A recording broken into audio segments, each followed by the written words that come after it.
Hello, I'm David Brown, Berkeley Nucleonics. I'm excited today because we're creating a few videos on our 670 and our 685 arbitrary waveform generators. These are deep memory 16-bit devices with fantastic software tools, radar, semiconductors, many applications. And I've asked our engineer, Ed Guzman, to narrate the videos to really walk you through all the features. So I hope you enjoy this. And Ed and I hope to hear back from you after you've watched the videos. Thanks for tuning in. Hello, in this video we're going to show you how to generate parametric waveforms. These are waveforms that use standard waveforms to generate your own type of waveforms with your own custom characterizations. And you'll see what we mean by that in the first sample here we're going to show you is going to be a sine wave. So let's get into that and I'll show you the different characteristics you can change. So the first thing you're going to do is open up the waveform list. As you can see, we have all the predefined waveforms over there on the right. But what we want to do is go up into the top left and click the three buttons or three lines and do new parametric waveform. And you can name that whatever you want. Here we're going to name that parametric sine, because that's the first thing we're going to do is a parametric waveform based on the sine wave. So here you can see the different auto calculation options, the different types of waveforms you can use to make these parametric waveforms.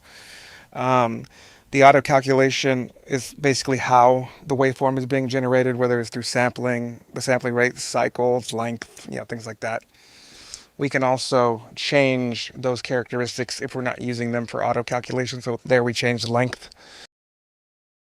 We can change sampling rate. We can dictate our frequency. As you see here, it all kind of depends on this waveform you're using. A pulse will have different characteristics that you can change compared to sine wave. Once that's done, you click commit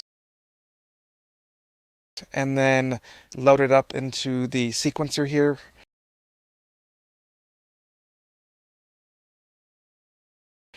As you can see, there is some discontinuity between the phase here, and that's something that we can correct when we go back to the menu for parametric waveforms here. And we'll be able to change the auto calculation to length and cycles, and then we turn wraparound back on. And this way, the system will auto calculate what is needed to generate a clean phase sine wave. And you can see here, when we go back to our scope image, it's a nice frequency match. There's no phase discontinuity here.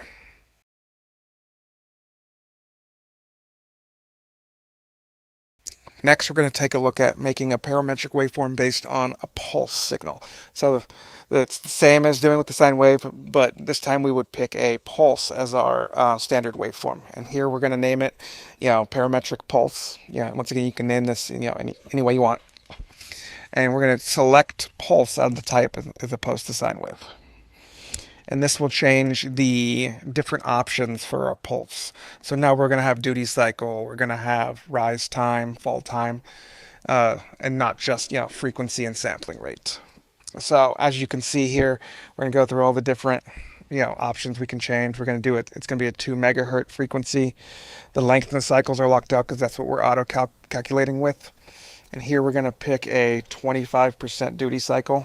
If you click on the duty cycle, you can actually shift that to pulse width. If you want to just change the actual pulse width as opposed to the duty cycle, you can do that as well. So here we're going to set a 25% or 20 nanosecond rise time and a 30 nanosecond fall time. And then we're going to take a look and see how that looks on a scope after we commit the parameters. And as you can see on the scope, after we pick the parametric pulse out of the menu here, and you'll see on the scope that we get a waveform that we pretty much just made on the previous screen. We have a 20 nanosecond rise time, and then we look at the falling edge and we see it's a 30 nanosecond rise time. So we just made on the fly a pulse that follows the characteristics that we chose.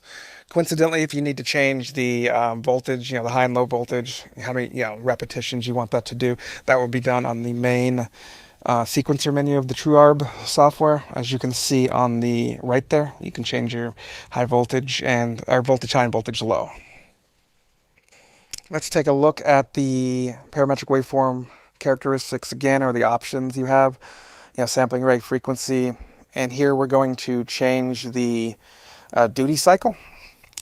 So we're going to pick a 35% duty cycle, and we're also going to change the fall time of the signal.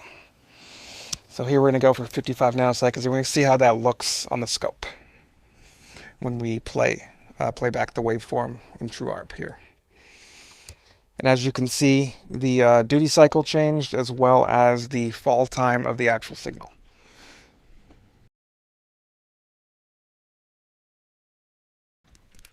Next, we're going to take a look at making or creating a multi-tone signal using a parametric waveform. So it's the same. You create a new parametric waveform in the wave list menu, name it however you want. Here we're going to name it parametric_multitone. And in this case, we're going to create a 3-tone system. So we pick multitone out of the types here.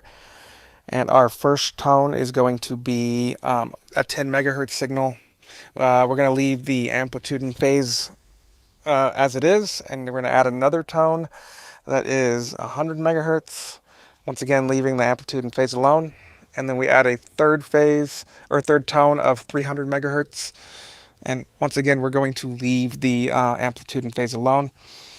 And as you can see, when we go to the actual menu here, you can change all of these features of the actual tone. So we can change the amplitude and phases, after we've created them here, or we can even discard and add other tones if needed. So now we're going to load that into the first sequencer here and see how it looks. The 3-tone signal looks on a scope. And as you can see on the oscilloscope, we have our signal here.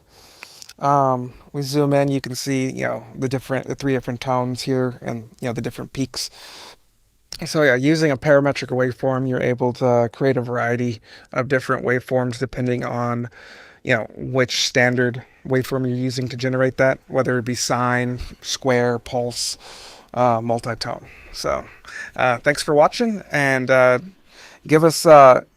contact us if you have any questions about any of these products. Thank you.